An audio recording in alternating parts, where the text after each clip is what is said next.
We love CBS TV 2, and News 2 starts right now.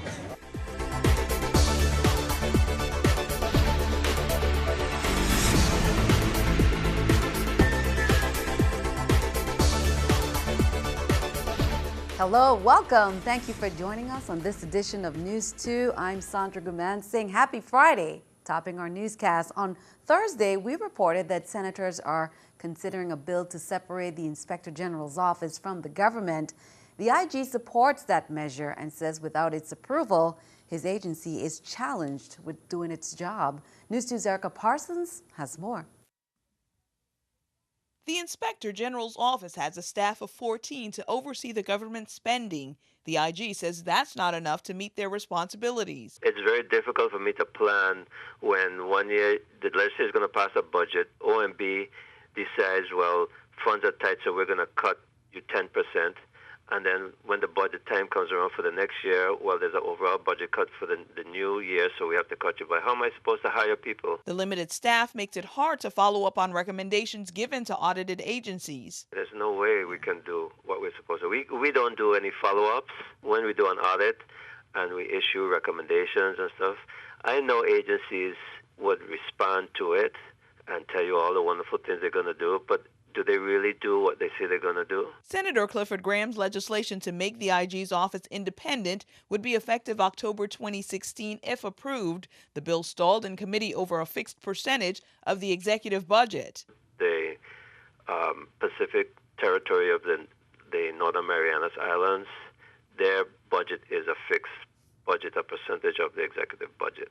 So that's not a new concept. That percentage starts at $3 million minimum. Although it said a minimum of $3 million, I know in the first couple of years we're not going to spend the $3 million. Right. The legislation provides that if we don't use all the money, it's returned back to the legislature for them to appropriate as they need. That was in the legislation, so there are checks and balances. Lawmakers were also concerned that the IG's office would be too powerful on its own. This idea of us being a super agency reporting to no one is not true. Every year we go to the legislature to defend our budget. They question us. We provide all of our financial information every year during the budget process. None of that is going to change. Erica Parsons, News 2. Education Commissioner designee Dr. Sharon McCullum is encouraging the general public to report any misuse of the department's federal funds to the U.S. Department of Education and the U.S. Department of the Interior offices of the Inspector General. In an effort to continue meeting the mandates of the compliance agreement, the Department of Education is required to publicize the toll-free telephone numbers that residents can use to call in. The numbers are U.S. Department of Education, Office of the Inspector General, 1-800-MISUSED. You may also visit the U.S. Department of Education Office of the Inspector General's website. Well, on the heels of an Environmental Protection Agency's Office of the Inspector General's report highlighting the USVI's poor management of its environmental programs, Delegate to Congress Stacey Plaskett said she immediately brought the matter and the potential outcomes to the attention of Governor Kenneth Mapp. According to the report, the EPA has identified numerous program deficiencies in the USVI over the last few years in areas such as the underground storage tank leaking, underground storage tank and Safe Drinking Water Act programs. The report goes on to indicate that those deficiencies were not corrected. The EPA awards more than $2 million a year in grants to support the Virgin Islands environmental programs. Well, it turns out methyl bromide is being improperly used in Puerto Rico as well. The EPA's ongoing investigation has revealed that Terminix and other exterminating companies in Puerto Rico have been using the toxic chemical at various locations. On Monday, Puerto Rico's Department of Agriculture issued a legal order regarding methyl bromide. Senator at Large Armando Rocky Liebert is also calling for a ban on methyl bromide in the territory. He plans to draft legislation towards that end, but he wants an official report from local and federal agencies once the investigation is complete first. In the meantime, he supports an outright ban. In other news, the Joint Board of Elections met for the first time after the 2014 elections and were finally able to elect their officers. Arturo Watlington was elected chairman Adelbert Bryan, vice chairman. Glenn Webster was elected secretary. This comes after a Tuesday Senate hearing when members of the board faced the 31st legislature. Election officials testified on the challenges of the 2014 elections, particularly problems with the DS-200 voting machines, which were offline during the general elections because, according to the board, they operated contrary to VI law. According to election officials, either the legislature get rid of the party symbol voting provision or have the vendors rewrite the machine's programming.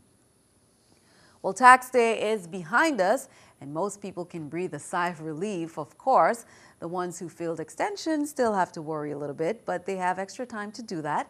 What about the people who filed early, on time, and expect refunds? Here's more.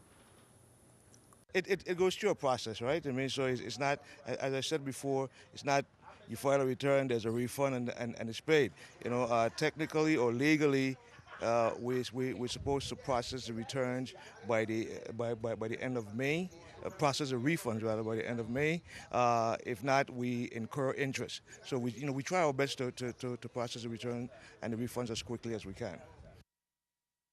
To crime reports on Wednesday, Craig Abbott, 34 years of age, of Estate Hull Bay, was arrested and charged with assault and use of a dangerous weapon. Police say on Tuesday at 10:15 p.m., the victim had just finished his performance at a location in Frenchtown when a man he didn't know bumped into him and called him a derogatory name. The victim said he told the suspect that he didn't want any problems and noticed a knife in his hand. The victim said, feeling challenged, he picked up a bottle. Abbott charged at him. They began to fight and fell to the ground. The victim stood up and realized, according to reports, that he had been stabbed. He was treated for several stab wounds. At the hospital, bail for Abbott was set at $100,000. Police are still seeking help in locating a missing minor. Kiara Foy was last seen on April 13, 2015, when she was dropped off to the Sheldon-Mali High School in her uniform.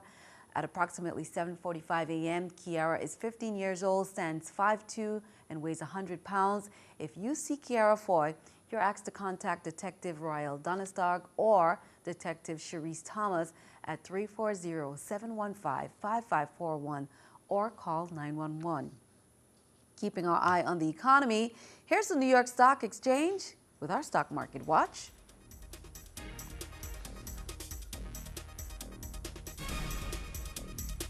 As we see there, the Dow, NASDAQ, S&P all down. The Dow 279, NASDAQ 75, S&P 23. Coming up on News 2, our Carnival Corner. The Carnival Queen competition is coming up, plus highlights from a taste of St. Croix. We'll be right back.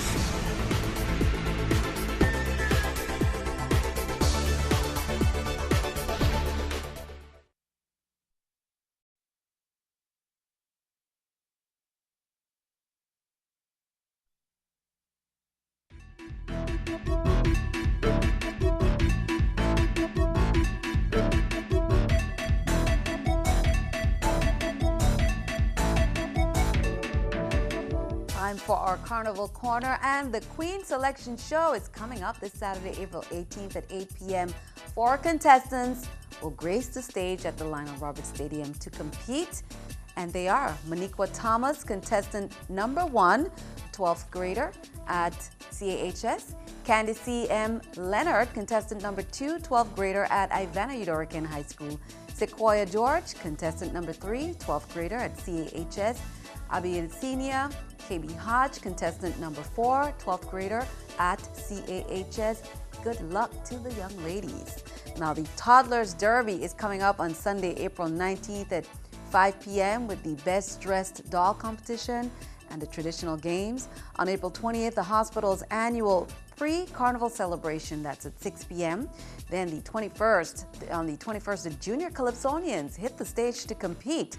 The following night, it's slated as Cultural Night. The VI Calypso competition begins at 8 p.m. on the 23rd, and then on Friday, the 24th, the opening of the Carnival Village with a ribbon-cutting ceremony. Students from 5 St. Croix elementary schools closed out the Week of the Young Child with different activities at Canagata Ballpark. The event was focused on celebrating the youngest learners. Many parents also participated in the day's events.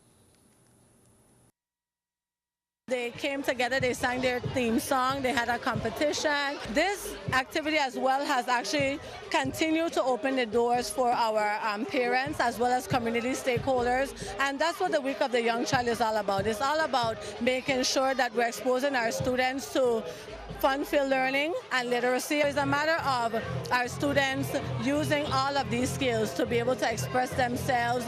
When they're reading, they're talking to their peers about what they've read, they're having discussions in their classrooms. Well, the scene was pretty much the same on St. Thomas. Students also enjoyed a fun day here in St. Thomas. More than 2,500 students from public, private, and parochial schools and Head Start programs marched in the parade along the St. Thomas waterfront from Emile Griffith Ballpark to Adelita Cancrine Junior High School's field. At Cancrine, the students participated in a day of fun-filled activities. There was a fire truck, police vehicles on hand to teach students about safety. Children even enjoyed 30 different activities, including sports, face painting, bouncy pens, and more.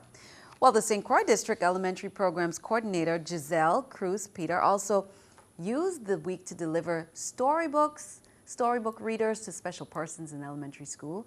She was at the Evelyn Williams Elementary School Thursday morning, where she presented the readers to the classes of the very appreciative kindergarten teachers Nadia Asenio, Kathleen Plaskett, and Judy Charles. The over 15 different readers will be placed in the kindergarten section of the school's library.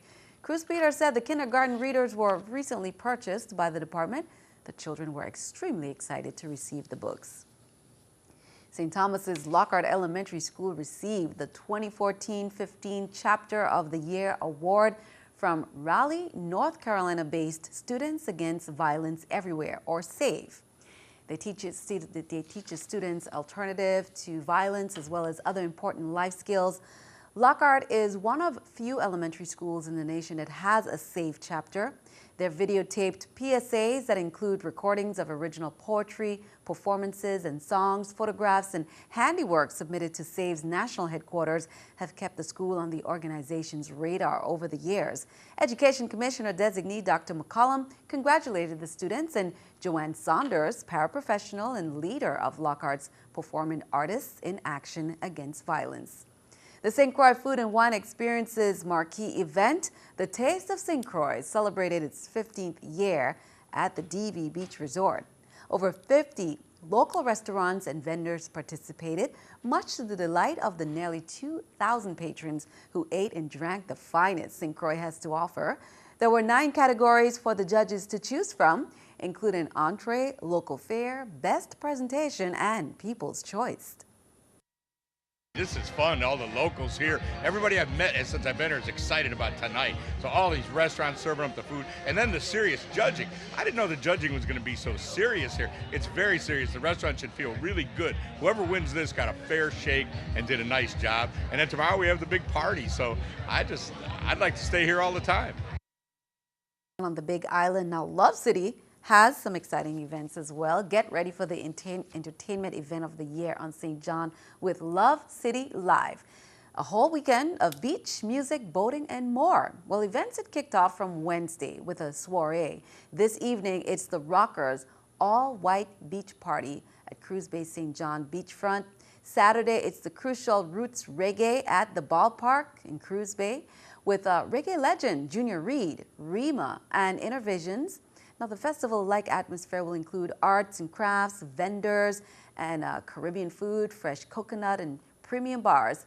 Now, Sunday, it's the ultimate powerboat party. It's the wind-down beach party in the BVI. The Governor's Literacy Program and USVI, Department of Education, presents The World is My Home, The Life of Paul Robeson, the NAACP Theater Award-winning Best One-Person Show. The charity benefit show that will be held on Saturday, April 18th, 7:30 at Prior Julek Hall at Antilles School Theater. Proceeds will benefit the Boys and Girls Club and the Governor's Literacy Program. University of the Virgin Islands in Croix will be presented there as well on Tuesday, April 21st. Here is more. Well, I'm an actor, writer, and comedian, and for the last decade and a little longer, I've been touring a show that I wrote called The World is My Home, The Life of the Great Paul Robeson. I often tell folks that without Paul Robeson, we would not have Barack Obama as president because simply we would not have Barack Obama. So in 1959, Harry Belafonte, Sidney Poitier, and Jackie Robinson started a foundation to pay for college education for qualified African students in Africa. So they went to all the universities to see who would house them, and none of the 48 says, nah, we're good, we don't want any Africans here, hell, we barely want black people here. And they found 72 students that were the brightest of the brightest. And among those 72 was a brilliant math student they found on the mountainsides of Kenya. And they brought him to the university. And that student's name was Barack Obama. Barack Obama's father, he brought him here in 1959 to the University of Hawaii, where a couple of years later he met Ann Dunham, which was a student from Kansas, and they fell in love and they had a baby. He named him after himself, Barack Hussein Obama.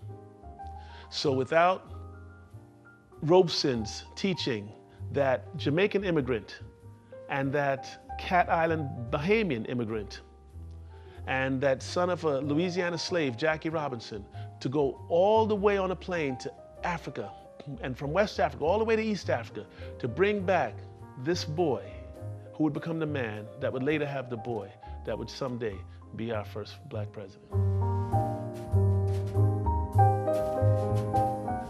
A wonderful event. You definitely don't want to miss that.